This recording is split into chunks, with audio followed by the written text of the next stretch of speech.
Chapter 3. A Reluctant Agreement.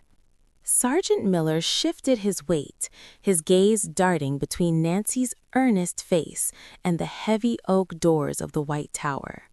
The Tower of London was a place of ironclad rules, and allowing a young American tourist to stay after the ceremony of the keys was practically unthinkable.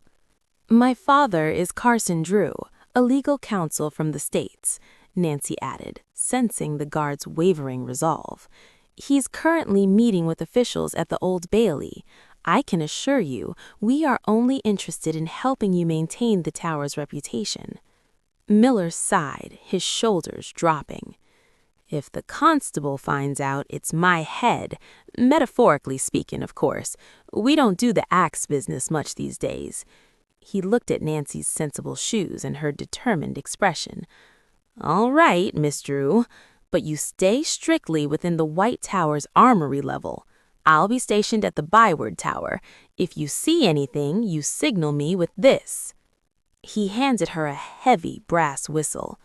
"1 blast for a light, 2 if you're in trouble, and for heaven's sake, keep your torch low. I don't need the London Bridge tourists thinking we've got a new fire in the fortress." Nancy beamed. "Thank you, Sergeant. I promise you won't regret this." As the sun dipped below the horizon, the beefeaters began the ancient ritual of locking the gates. The echoes of "Halt! Who comes there?" rang out across the grounds, followed by the chilling response, "The keys!" Nancy hid in the shadows of a stone alcove near the entrance of the White Tower. She watched as the heavy doors were bolted from the outside.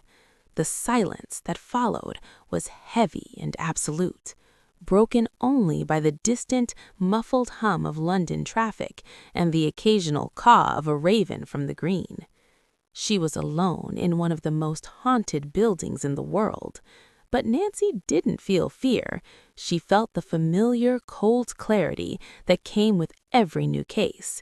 She reached into her handbag, pulled out her compact electric torch, and began to move toward the spiral stone staircase.